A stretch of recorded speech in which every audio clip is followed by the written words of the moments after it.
તો હવે જોઈશું સમાચાર વિગતવાર। લોકસભા ચૂંટણીમાં આ વખતે કોંગ્રેસના 5 અને આમ આદમી પાર્ટીના 2 ધારાસભ્ય દ્વારા ઉમેદવારી કરાઈ હતી। મતદાન બાદ 5 કોંગ્રેસના ધારાસભ્યો જે વિસ્તારમાંથી ચૂંટણી લડ્યા એના અભ્યાસમાં ચોંકાવનારા તથ્યો સામે આવ્યા છે। લોકસભા ચૂંટણીમાં આ વખતે 3 પ્રકારના નેતાઓ ચૂંટણી લડ્યા છે, જેમાં એક જેઓ સાંસદ હતા અને પક્ષે રિપીટ કર્યા, બીજા જેઓ હાલ ધારાસભ્ય છે અને લોકસભાના સાંસદ બન્યા છે, અને ત્રીજા જેમણે પહેલીવાર ટિકિટ મળી અને ચૂંટણી લડ્યા। આ 3 પ્રકારના ઉમેદવારોમાંથી ચૂંટણી રૂપી કસોટી કોઈ પણ માટે સરળ નથી।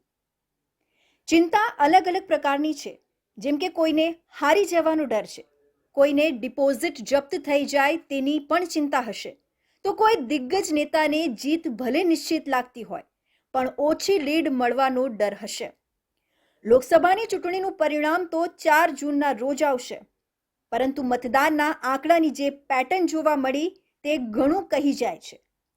અમારા આ ખાસ રિપોર્ટમાં ગુજરાતની એ બેઠકોનું એનાલિસિસ કરાયું છે જ્યાંથી સિટિંગ ધારાસભ્ય ચૂંટણી લડીને સાંસદ બનવા માટે મેદાને ઉતર્યા છે।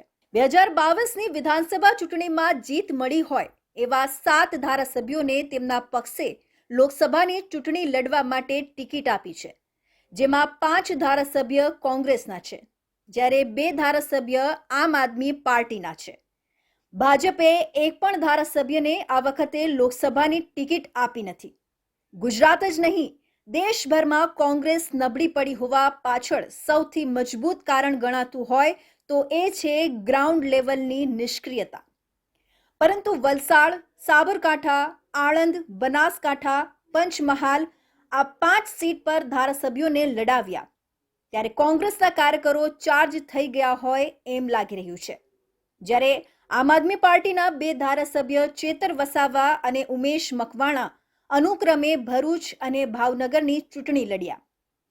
16 મહિનામાં ફરી પ્રચાર માટે ઉતરેલા આ નેતાઓએ લોકસભાની ચૂંટણીમાં પણ ધમખમથી શહેર અને ગ્રામ્ય વિસ્તાર ખૂંદ્યા। બીજી તરફ ભાજપની વ્યૂહરચના બૂથ પ્રમાણે મેનેજમેન્ટ 5 લાખની લીડનો ટાર્ગેટ પણ અસરકારક રહ્યું હોઈ શકે। ગુજરાતની કુલ 26 બેઠકોમાં સુરતના હાઈ પ્રોફાઇલ પોલિટિકલ ડ્રામાને બાદ કરતા સૌથી રોચક રાજકીય મુકાબલો બનાસકાંઠામાં રહ્યો છે। છેલ્લી ઘડી સુધી બનાસકાંઠાના અલગ અલગ ઘટનાક્રમે આખા રાજ્યની પ્રજાનું ધ્યાન ખેંચ્યું છે। બનાસકાંઠામાં સવારે 9 વાગ્યા સુધીમાં 12.28% મતદાન થયું હતું, જે ગુજરાતની બાકીની 24 સીટો કરતાં વધુ હતું। દર 2 કલાકે જાહેર થતા મતદાનના આંકડામાં વધારો થતો ગયો। સાંજે 6 વાગ્યા બાદ મળેલા મતદાનના આંકડા મુજબ બનાસકાંઠામાં કુલ મતદાન 64.5%ની આસપાસ રહ્યું। બનાસકાંઠા લોકસભામાં કુલ 7 વિધાનસભા વિસ્તાર આવે છે, જેમાં સૌથી વધુ મતદાન દાંતામાં 68% જેટલું થયું, જ્યારે બીજા ક્રમે વાવમાં 65% કરતાં વધુ મતદાન થયું છે। ગેનીબેન ઠાકોર વાવથી જ ધારાસભ્ય છે। બનાસકાંઠામાં કોંગ્રેસના ઉમેદવાર ગેનીબેન ઠાકોરનો મુકાબલો ભાજપના રેખાબેન ચૌધરી સાથે છે। આમ તો બંને ઉમેદવાર પહેલીવાર લોકસભાની ચૂંટણી લડ્યા, પરંતુ ગેનીબેન ઠાકોરે પોતાને બનાસની બેન ગેનીબેન તરીકે પ્રસ્તુત કર્યા। બનાસકાંઠાની ચૂંટણીમાં જ્ઞાતિ સમીકરણ પણ ખૂબ મોટો ભાગ ભજવે છે, પરંતુ આ ઉપરાંત ડેરી ફેક્ટર પર અસરકારક ગણી શકાય। આ જ કારણે ભાજપે રેખાબેન ચૌધરીને બનાસ ડેરીના સ્થાપક ગલબાબાઈ પટેલના પૌત્રી તરીકે રજૂ કર્યા। ગેનીબેન ઠાકોરના સમર્થનમાં પ્રિયંકા ગાંધીએ લાખણીમાં સભા સંબોધી હતી, જ્યારે વડાપ્રધાન નરેન્દ્ર મોદીએ ડીસામાં ચૂંટણી સભા કરીને રેખાબેન ચૌધરી માટે મત માંગ્યા હતા। બનાસકાંઠા બાદ આ ચૂંટણીમાં ભરૂચ લોકસભા સીટ ઘણી ચર્ચામાં રહી, કારણ કે ભરૂચમાં ભાજપે 7મી વખત સાંસદ મનસુખ વસાવાને ટિકિટ આપી, તો સામે ઇન્ડિયા ગઠબંધનના ઉમેદવાર તરીકે આમ આદમી પાર્ટીના નેતા અને ડેડિયાપાડાથી ધારાસભ્ય ચેતર વસાવા ચૂંટણી લડ્યા। લોકસભાના ઉમેદવાર જાહેર થયા એ પહેલાથી જ ચેતર વસાવા અને મનસુખ વસાવા વચ્ચે રાજકીય આક્ષેપ પ્રતિ આક્ષેપ હેડલાઇન્સ બનતા જ રહ્યા હતા। એમાં પણ પછી જ્યારે કેજરીવાલે ગઠબંધનની સત્તાવાર જાહેરાત પહેલા જ ચેતર વસાવાને ભરૂચના ઉમેદવાર જાહેર કરી દીધા, ત્યારથી ચૂંટણી રસપ્રદ બની ગઈ। એક તરફ મનસુખ વસાવાનો રાજકારણમાં લગભગ 4 દશકાનો અનુભવ બીજી તરફ યુવા નેતા ચેતર વસાવાનો જોશ. મતદાનની છેલ્લી મિનિટો સુધી આ રાજકીય ટક્કર ચર્ચાના કેન્દ્રમાં રહી છે. ભરૂચમાં સવારે 9 વાગ્યા સુધીમાં 10.78% મતદાન થયું હતું, એટલે કે બાકીની બેઠકોની સાપેક્ષમાં સામાન્ય હતું. પણ સૂર્ય જેમ મધ્યાહને પહોંચ્યો એમ મતદાનની ટકાવારી પણ વધવા લાગી. 6 વાગ્યા સુધીમાં મળેલા આંકડા પ્રમાણે ભરૂચ લોકસભા મત વિસ્તારમાં 64%થી વધુ મતદાન થયું, જેમાં વિધાનસભાની દ્રષ્ટિએ જોઈએ તો સૌથી વધુ મતદાન ડેડિયાપાડામાં 83%થી પણ વધુ થયું. આ જ બેઠકથી ચેતર વસાવા ધારાસભ્ય છે. ભરૂચમાં પણ 2 દિગ્ગજ નેતાઓએ ચૂંટણી પ્રચાર કર્યો. કેજરીવાલ તો લીકર કેસમાં જેલમાં કેદ છે, એટલે ચેતર વસાવા માટે પ્રચાર કરવા પંજાબના મુખ્યમંત્રી ભગવંત માન આવ્યા હતા. ભાજપ તરફથી અમિત શાહે ઝઘડિયા પહોંચીને મનસુખ વસાવા માટે પ્રચાર કર્યો હતો. આણંદ લોકસભા બેઠક પર 2014 અને 2019માં ભાજપની જીત થઈ હતી. ભાજપે 2019માં ચૂંટાયેલા સાંસદ મિતેશ પટેલને ફરીથી ટિકિટ આપી હતી. સામા પક્ષે છેલ્લી 2 ચૂંટણીમાં ભરતસિંહ સોલંકીની હાર થઈ હતી. વળી તેમણે ઉમેદવાર જાહેર થાય એ અગાઉ જ ચૂંટણી લડવાની ના પાડી દીધી, એટલે કોંગ્રેસે ઘણા મંથન બાદ અમિત ચાવડાને ઉમેદવાર બનાવ્યા. આ જ અરસામાં મિતેશ પટેલ પક્ષના જ આંતરિક વિખવાદના કારણે ચર્ચામાં આવ્યા અને મામલો છેદ દિલ્હી સુધી પહોંચ્યો. ઉમેદવાર બદલવાની માંગ પણ થઈ, છતાં મિતેશ પટેલની ટિકિટ અકબંધ રહી. પરંતુ આણંદ લોકસભા બેઠક ખૂબ ચર્ચામાં આવી ગઈ. વળી આણંદમાં ક્ષત્રિયોની સંખ્યા ખૂબ મોટા પ્રમાણમાં છે. રૂપાલાના નિવેદનના વિરોધમાં આણંદમાં ક્ષત્રિયોનું વિશાળ સંમેલન થયું હતું. 2 મેના રોજ વડાપ્રધાન મોદીએ વિદ્યાનગરમાં સભા કરી અને તેમાં ઓબીસી અનામત, બંધારણ વગેરેનો ઉલ્લેખ કર્યો અને વોટ જેહાદ પર કોંગ્રેસી નેતાએ કરેલી ટિપ્પણી પર પણ વળતો જવાબ આપ્યો. એટલે આણંદમાં થયેલો પ્રચાર પણ ચર્ચામાં રહ્યો. આણંદમાં 9 વાગ્યા સુધીમાં થયેલા મતદાનનો આંકડો ખૂબ સામાન્ય હતો. શરૂઆતના 2 કલાકમાં 10.35% મતદાન થયું હતું. 1 વાગ્યા સુધીમાં આણંદમાં 41.78% મતદાન નોંધાયું. સાંજે 6 વાગ્યા સુધીમાં મળેલા આંકડા પ્રમાણે આણંદમાં 62%થી વધુ મતદાન નોંધાયું. આણંદ લોકસભામાં આવતી આંકલાવ વિધાનસભા બેઠકથી અમિત ચાવડા ધારાસભ્ય છે. આંકલાવમાં બાકીના વિસ્તારની સાપેક્ષમાં સૌથી વધુ 70%ને પાર મતદાન થયું છે.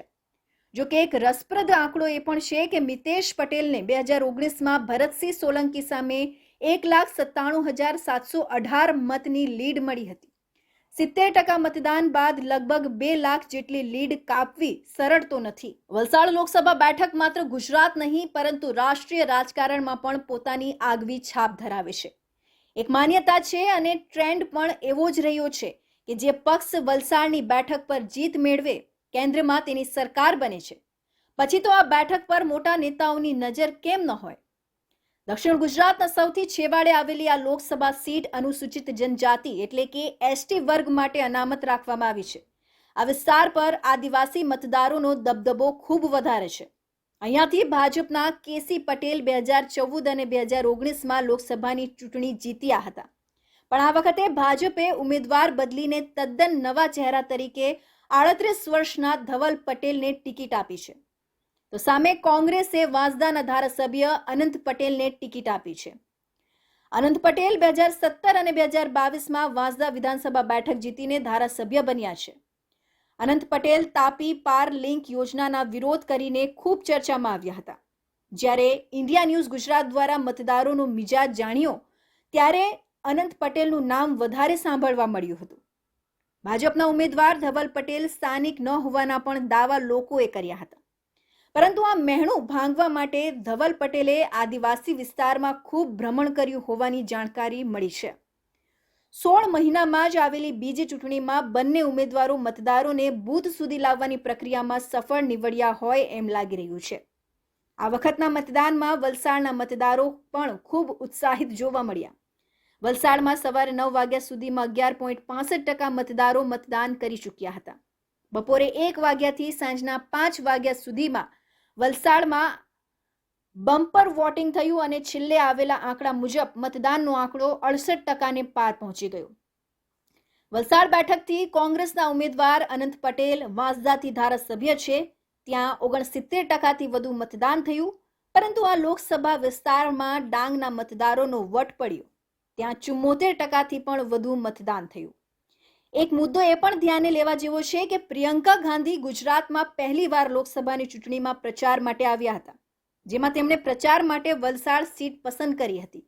તો બીજી તરફ વાંસદાના ધારાસભ્ય અનંત પટેલના ગઢમાં અમિત શાહ ખુદ ચૂંટણી પ્રચાર કરીને મતદારોને ભાજપની તરફેણમાં મતદાન કરવા રીઝવવાનો પ્રયાસ પણ કર્યો હતો. ગુજરાતમાં લોકસભાની ચૂંટણી હોય તો સાબરકાંઠા બેઠક કોઈ ખાસ વિવાદના કારણે ચર્ચામાં આવી હોય એમ નહોતું, પરંતુ આ ચૂંટણીમાં તો સાબરકાંઠામાં ઉકળેલા ચરુ જેવી સ્થિતિએ દિલ્હી સુધી નેતાઓને દોડતા કર્યા. હાલ એવી થઈ કે ભાજપે ઉમેદવાર બદલી કાઢવા પડ્યા. અગાઉ ભાજપે ભીકાજી ઠાકોરને ઉમેદવાર જાહેર કર્યા હતા, પરંતુ તેમની અટક અંગે વિવાદ થતા ભાજપે ઉમેદવાર બદલવા પડ્યા. ભાજપે શિક્ષિકા રહેલા અને પૂર્વ ધારાસભ્ય મહેન્દ્રસિંહ બારૈયાના પત્ની શોભનાબેનને ટિકિટ આપી. ભીકાજી ઠાકોરના સમર્થકો નારાજ થયા. સાબરકાંઠાના વિવિધ વિસ્તારોમાં ભીકાજીના સમર્થકોએ વિરોધ પ્રદર્શન કર્યું હતું. ખુદ પાટીલે બેઠકો કરીને વિવાદ થાળે પાડવો પડ્યો હતો. કોંગ્રેસે ખેડ બ્રહ્માના ધારાસભ્ય પૂર્વ કેન્દ્રીય મંત્રી અને ભૂતપૂર્વ મુખ્યમંત્રી અમરસિંહ ચૌધરીના દીકરા તુષાર ચૌધરીને મેદાનમાં ઉતાર્યા છે. સાબરકાંઠા લોકસભા બેઠક પર છેલ્લી 13 ચૂંટણીમાંથી 10 ચૂંટણીમાં કોંગ્રેસનો દબદબો રહ્યો હતો, પણ છેલ્લી 3 ટર્મથી અહીં ભાજપ જીતતો આવ્યો છે. ગઈ ચૂંટણીમાં ભાજપના દીપસિંહ રાઠોડે કોંગ્રેસના રાજેન્દ્રસિંહ ઠાકોરને 2.68 લાખ મતથી હરાવ્યા હતા. ખેડ બ્રહ્માથી વિધાનસભાની ચૂંટણી લડેલા તુષાર ચૌધરીએ સાબરકાંઠા લોકસભા બેઠક જીતવા માટે પણ આ વખતે પ્રચારમાં કોઈ કસર બાકી રાખી ન હતી. કાર્યકર્તાઓની બ્રિગેડ તૈયાર હતી એટલે પ્રચારમાં વાંધો ન આવ્યો. સામે ભાજપની મશીનરી પણ આગવી વ્યૂહરચના સાથે પ્રચારમાં લાગી ગઈ. ખુદ વડાપ્રધાન મોદીએ હિંમતનગરમાં સભા કરી હતી, જેમાં શોભનાબેન બારૈયાને પોતાની બહેન ગણાવ્યા હતા. સાબરકાંઠામાં શરૂઆતના 2 કલાકમાં જ 11.43% મતદાન થયું હતું. રાજ્યની બીજી લોકસભા બેઠકની સરખામણીમાં મતદાનની આ ટકાવારી બનાસકાંઠા, વલસાડ અને બારડોલી બાદ ચોથા ક્રમે હતી. સાબરકાંઠામાં કુલ મતદાનનો આંકડો 61%ને પાર પહોંચી ચૂક્યો છે. એમાં પણ કદાચ તુષાર ચૌધરીનું ધારાસભ્ય ફેક્ટર અસર કર્યું હોઈ શકે. એટલે જ તો તેઓ ધારાસભ્ય છે. ખેડ બ્રહ્મા બેઠક પર સૌથી વધુ 70.73% જેટલું મતદાન થયું. બનાસકાંઠા, ભરૂચ, આણંદ, વલસાડ અને સાબરકાંઠા સિવાય બીજી 2 બેઠક એવી છે જ્યાંથી ધારાસભ્યો ચૂંટણી લડ્યા. પંચમહાલથી ગુલાબસિંહ ચૌહાણ તથા ભાવનગરથી ઉમેશ મકવાણા ઉમેદવાર છે, પરંતુ આ બંને બેઠકો પર મતદાન અન્ય ધારાસભ્યોવાળી બેઠકની સાપેક્ષમાં ઓછું રહ્યું. જોકે મતદાન બનાસકાંઠા, ભરૂચ, આણંદ, વલસાડ અને સાબરકાંઠા પર થયેલું મતદાન કોંગ્રેસ તેમજ આમ આદમી પાર્ટીના ઉમેદવારના સમર્થનમાં છે કે વિરોધમાં એ કહી ન શકાય. ત્યાંના મતદારો સામે એક તરફ 16 મહિનામાં ધારાસભ્યોએ કરેલા કામ હતા, તો બીજી તરફ ભાજપે કરેલા વાયદા અને વડાપ્રધાન મોદીનો ચહેરો હતો. તો હવે સમય લોકસભા ચૂંટણીમાં સુરતની બેઠક બિનહરીફ જાહેર થયા બાદ સુરતમાં મતદાન નહીં થાય એવી વાતો વહેતી થઈ હતી, જે ગેરસમજ દૂર કરવા માટે વહીવટી તંત્ર દ્વારા અથાગ પ્રયત્ન કર્યા પછી પણ શહેરની 4 વિધાનસભામાં ગત વખત કરતા ઘણું ઓછું મતદાન નોંધાયું હતું. લોકસભાની નવસારી બારડોલી બેઠકમાં આવતા શહેરના વિસ્તારોના મતદાનમાં 2019 કરતા 7.35%નો ઘટાડો નોંધાયો હતો. ગત લોકસભા ચૂંટણીમાં લિંબાયતમાં 63.59%ની સામે આ વખતે 55.43% મત પડ્યા હતા. ઉધનામાં 40.27 સામે 52.15%, મજુરામાં 64.14 સામે 54.91% અને 84માં 61.84% સામે 55.72% મતદાન થયું હતું. સરેરાશ 62.19% સામે 54.84% મતદાન થયું હતું. મતદાન ઓછું થવાના કારણોમાં સૌથી મોટું કારણ સુરતની લોકસભા સીટ બિનહરીફ જાહેર થયા બાદ સુરતમાં વોટિંગ નહીં થવાનું એવી વહેતી થયેલી વાત હતી. આ ગેરસમજ દૂર કરવા ચૂંટણી પંચ દ્વારા ઠેક ઠેકાણે હોર્ડિંગ્સ લગાવીને અને અનેક રીતે લોકોની જાગૃત કરવાનો પ્રયાસ કર્યો હતો.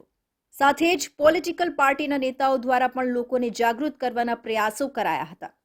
તેમ છતાં લોકોમાં વોટિંગ કરવા પ્રત્યેનો ઉત્સાહ ઓછો જણાયો હતો. બીજા કારણોની વાત કરીએ તો અસહ્ય ગરમી અને વેકેશન પીરિયડ હોવાથી પણ મતદાનની ટકાવારી ઓછી થઈ હોવાનું જાણકારોએ જણાવ્યું છે. સવારથી જ ગરમીનો પારો હાઈ લેવલે હોવાથી લોકો પોતાના ઘરે રહેવાનું પસંદ કર્યું હતું. મતદાનમાં વયોવૃદ્ધ લોકો અને આધેડ ઉંમરના લોકોનો વર્ગ ઉત્સાહિત રહ્યો હતો અને સવારે 7 વાગે મતદાન શરૂ થતાં જ આ વર્ગના લોકો મતદાન કરવા મતદાન મથકો પહોંચ્યા હતા. પરંતુ યુવાઓની સંખ્યા આ મતદાનમાં ખૂબ ઓછી દેખાતી હતી અને યુવાનોમાં મતદાન પ્રત્યે જાગૃતિનો હજી પણ અભાવ હોય એવું લાગી રહ્યું હતું. એકંદરે સમગ્ર મતદાનની પ્રક્રિયા શાંતિપૂર્ણ રીતે કરાવવામાં ચૂંટણી કામગીરી સાથે જોડાયેલા વહીવટીતંત્ર સફળ રહ્યા હતા. સેવાભાવી સંસ્થાનો દ્વારા સમગ્ર દિવસ દરમિયાન પાણી અને છાશ વિતરણ કરીને લોકોને રાહત પહોંચાડવાનો અનેરો પ્રયાસ કરાયો હતો. ત્યારે મતદાન પૂર્ણ થયા બાદ ભાજપાના પ્રદેશ અધ્યક્ષે તમામ મતદારોનો આભાર વ્યક્ત કર્યો હતો.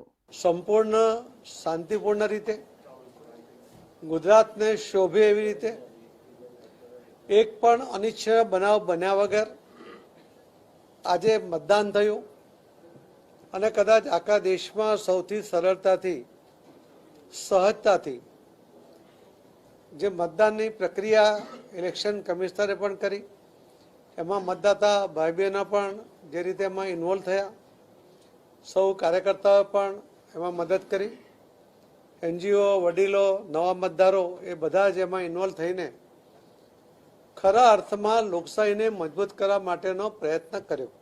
ખૂબ ગરમીને કારણે, હીટવેવને કારણે, વેકેશનને કારણે કદાચ 3-4% ઓછું મતદાન થયું હોય એવી શક્યતા લાગે છે. પરંતુ જે પણ મતદાન થયું એના માટે હું સૌ મતદાતા ભાઈ બહેનોનો આપના માધ્યમથી એમનો આભાર માનું છું. 2019માં યોજાયેલી ગત લોકસભા ચૂંટણીમાં નવસારી બેઠક પર 66%થી વધુ મતદાન થયું હતું અને એ વખતે આ બેઠક પરથી CR પાટીલે 6.68 લાખ મતોની લીડ મેળવી હતી. પરંતુ આ વખતે 58% જેટલું સરેરાશ મતદાન થયું છે અને એમાં સુરતની 4 વિધાનસભા વિસ્તારમાં સૌથી ઓછું મતદાન નોંધાયું હોવાથી 4 જૂનના દિવસે થનારી મતગણતરી બાદ ખબર પડશે કે CR પાટીલ આ વખતે કેટલા મતોની લીડ મેળવી શકે છે. હિન્દુ નેતાની હત્યાનું ષડયંત્ર રચનાર મૌલાના મામલે નવો ઘટસ્ફોટ થયો છે. એને છોડાવવા માટે પ્રયાસો શરૂ થયા હોવાની ઓડિયો ક્લિપ વાયરલ થતા હડકંપ મચી જવા પામી છે. વાયરલ ઓડિયો ક્લિપ મામલે ઇન્ડિયા ન્યૂઝ ગુજરાત કોઈ પુષ્ટિ કરતું નથી, પરંતુ મામલાની ગંભીરતા જોતા સ્થાનિક રાજકીય નેતાનું નામનો પણ વાતચીતમાં ઉલ્લેખ થતા રાજકારણ ગરમાયું છે. હિન્દુવાદી નેતાઓની હત્યા કરવા માટે ષડયંત્ર રચવાના આરોપમાં મૌલાનાની ધરપકડ કરવામાં આવી છે. ત્યારે હાલ મૌલાના રિમાન્ડ હેઠળ છે. ત્યારે મૌલાનાને છોડાવવા માટે થઈને તૈયારીઓ ચાલતી હોવાની વાતચીતની ઓડિયો ક્લિપ વાયરલ થઈ રહી છે, જેમાં કોંગ્રેસ મદદ કરશે તેવી વાત કરવામાં આવી રહી છે.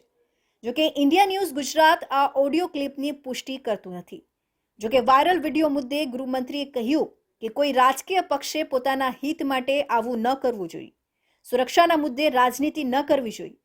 ઓડિયો ક્લિપમાં વાતચીત મુજબ એક તરફથી કહેવાય છે કે સુરતમાંથી કોંગ્રેસના નેતા મૌલવીને છોડાવવા માટે પૂરેપૂરી સહાય કરે તેવી વ્યવસ્થા થઈ ગઈ છે. આ કથિત ઓડિયોમાં એક તરફે દક્ષિણ ગુજરાતના અન્ય એક મૌલવી મોહમ્મદ ફરીદ વાત કરી રહ્યા હોય તેવું સૂત્રો કહી રહ્યા છે, જ્યારે સામે પક્ષે તેઓ કોની સાથે આવી વાત કરી રહ્યા છે તે જાણી શકાયું નથી. हेलो, अस्सलाम वालेकुम व रहमतुल्लाहि व बरकातुह। वालेकुम सलाम व रहमतुल्लाहि व बरकातुह। बोलिए। भाई साहब, अपनी बात कहाँ तक पहुँची? बात तो अपनी हो चुकी है, अपने कांग्रेस वाले असलन भाई उससे भी अपना बात हो गया है और जो ट्रस्ट में भी अपना बात चलता है।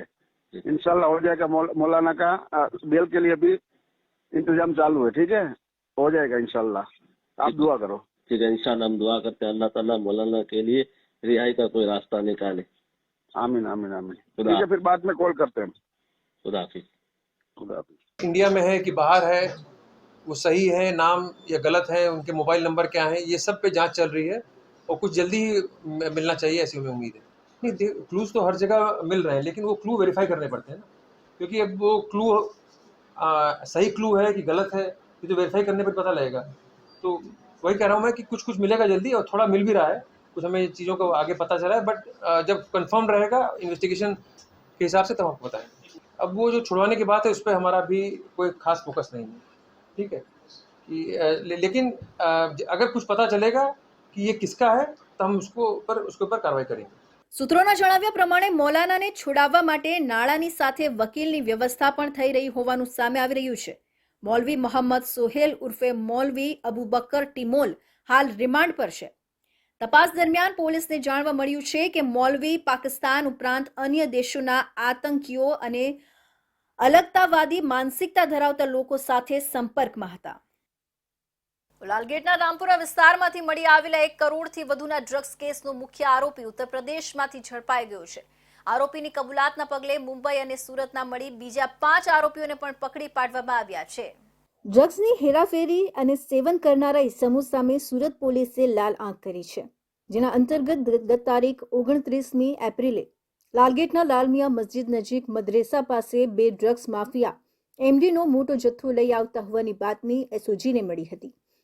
બંને આરોપીને પકડવા જતા બાઇક અને મોપેડ મૂકી લેપટોપની બેગ રોડ પર ફેંકી શેરીમાં ભાગ્યા હતા. બેગમાં પોલીસે ચેક કરતા તેમાંથી 1 કરોડનું ડ્રગ્સ મળી આવ્યું હતું.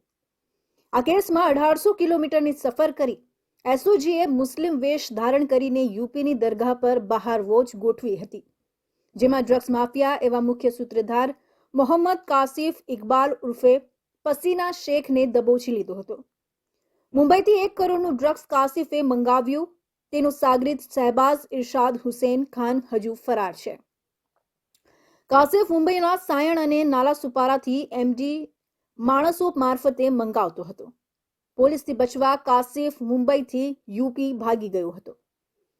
રસુલાબાદમાં રોકાયો પછી ઉન્નાવ બારાબાંકીમાં આવેલી દરગાહ ખાતે ગયો હતો. આરોપીને પકડી પાડવા એસઓજીએ મુસ્લિમ વેશ ધારણ કરી વોચમાં ગોઠવાઈ હતી. મોડી રાત્રે બજારમાં સૂઈ રહેલા 400 લોકોમાંથી પોલીસે કાસિફને શોધી કાઢ્યો હતો.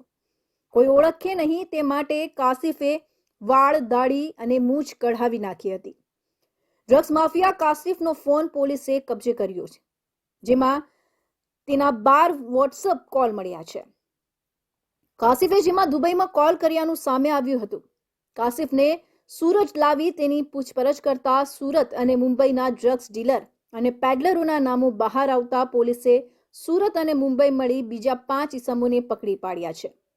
હાલ કાસિફ રિમાન્ડ હેઠળ છે, જેમાં વધુ નામો બહાર આવે એવી શક્યતા દેખાઈ રહી છે. આ केसનો વધુ એક आरोपी शहबाज हाल પણ પોલીસ ચોપડે વોન્ટેડ છે. एसओजी की टीम और आईओ ने मिलकर अच्छा डिटेक्शन किया है. जो इसमें इन्वॉल्व लोग थे उनको अरेस्ट किया गया है. जो मेन था, जो अरेंज करता था कि इसको पूरा ड्रग्स का माल सप्लाई करवाना है, उसका नाम था मोहम्मद कासिफ सन ऑफ इकबाल उर्फे पसीना शेख. ये आदमी उत्तर प्रदेश राज्य में उन्नाव जिले का रहने वाला है और इसको एसओजी की टीम और आईओ के ने मिलकर बाराबंकी जिले से पकड़ा है. बाराबंकी जिला लखनऊ के पास है. वहाँ से ये लोग इसको लेके आए और इसके बाद आगे 5 और लोगों को अरेस्ट किया गया. આગામી દિવસોમાં કાસિફની કબૂલાત અને તેના મોબાઈલમાંથી મળેલી માહિતીના આધારે નંબરના ધારકોને બોલાવી પૂછપરછ કરાશે.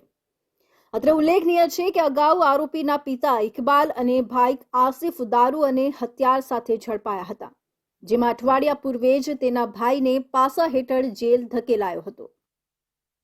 તો સરથાણામાં રહેતા વૃદ્ધ દંપતીએ આપઘાત કરી લેતા ચકચાર મચી જવા પામી છે. વૃદ્ધ પિતાએ દેવું કરી પુત્રને વિદેશ મોકલ્યો અને પુત્રએ તમામ સંબંધો તોડી નાખતા વૃદ્ધ દંપતીએ આખરે જીવન લીલા સંકેલી લીધી હતી. સરથાણા વિસ્તારમાં રહેતા ચુનીભાઈ ગેડિયાએ પોતાના પુત્ર પિયુષના માથે દેવું થઈ જતા તેઓએ પોતાના ઘરના દાગીના અને લોકો પાસેથી ઉછીના પૈસા લઈ પુત્રનું દેવું ચૂકવી દીધું હતું. ત્યારબાદ પિયુષ કેનેડા ચાલ્યો જતા ચુનીભાઈએ આશા હતી કે દીકરો ત્યાં સેટલ થયા બાદ દેવું ચૂકવી દેશે, પરંતુ દીકરો કેનેડા જઈને મા બાપને ભૂલી ગયો હતો અને એટલું જ નહીં, રૂપિયા પણ ચૂકવ્યા ન હતા. થોડા સમય પહેલા પિયુષ, તેની પત્ની પાયલ અને દીકરો ક્રિશ ત્રણેય કેનેડાથી સુરત આવ્યા હતા. ત્યારે પણ માતા પિતાને મળવાની દરકાર દંપતીએ કરી ન હતી. એક તરફ દીકરાએ મોઢું ફેરવી લીધું અને બીજી તરફ વૃદ્ધ અવસ્થાને કારણે દેવું ચૂકવી શકાય તેવી સ્થિતિ ન હતી, જેના પગલે આ દંપતીએ આપઘાત કરી લીધો હતો. જોકે આપઘાત કરનાર વૃદ્ધ ચુનીભાઈ ગેડિયાએ પોતાની જુદી જુદી 5 સુસાઇડ નોટમાં એ વાતનો અનેકવાર ઉલ્લેખ કર્યો છે કે તેમણે જેમની પાસેથી પૈસા લીધા હતા તેઓ કોઈએ પણ ક્યારેય ઉઘરાણી કરી નથી કે તેમને કોઈ પણ પ્રકારની હાનિ પહોંચે કે ત્રાસ આપ્યો નથી, પરંતુ દીકરો જે કેનેડા હતો તેનું વર્તન તેમને ખૂબ જ દુભાવતું હતું અને એને લઈને તેમણે આ અંતિમ પગલું ભર્યું હોવાનો ઉલ્લેખ કર્યો છે. ચુનીભાઈએ ઇમોશનલ મુદ્દાઓને લઈને જે સુસાઇડ નોટ લખી છે તેમાં પોતાનો પુત્ર પિયુષ તો મોઢું ફેરવી ગયો હતો, પરંતુ પિયુષની પત્ની એટલે કે પુત્ર વધુ પાયલે પણ જે રીતે આ વૃદ્ધ દંપતીને અપમાનિત કર્યા હતા, જે ઉલ્લેખ પણ એક સુસાઇડ નોટમાં છે. ચુનીભાઈને પૌત્ર ક્રિશ ખૂબ જ વહાલો હતો તેનો ઉલ્લેખ કર્યો છે અને ક્રિશ વહાલો હતું એટલે જ નહીં, પરંતુ ક્રિશને શિખામણ પણ લખી છે કે તારા પિતાએ એના પિતાને તરછોડી મૂક્યા હતા, પરંતુ તું તારા પિતાને એની વૃદ્ધાવસ્થામાં તરછોડી મૂકતો નહીં, એવું સલાહ પણ લાગણીસભર શબ્દોમાં આપી હતી. કોની પાસેથી પૈસા લેવાના છે, કોને ચૂકવવાના છે તેની યાદી પણ એક અલગ કાગળ પર લખી છે, જે સમગ્ર બાબતે હાલ તો સરથાણા પોલીસે તપાસ શરૂ કરી છે. તો નવી સિવિલ હોસ્પિટલમાં મૃતદેહ લઈ જવા બાબતે થયેલી મારામારીમાં એક પણ પોલીસ કર્મી નહીં ફરકતા પોલીસ ચોકી શોભાના ગાંઠિયા સમાન બની છે. સિવિલ હોસ્પિટલમાં કોઈ અનિચ્છનીય બનાવ ન બને તે માટે પોલીસ ચોકી રાખવામાં આવી છે. સુરત શહેરની સિવિલ હોસ્પિટલમાં અગાઉ બનેલી ઘટનાઓના પગલે પોલીસ ચોકી બનાવવામાં આવી છે.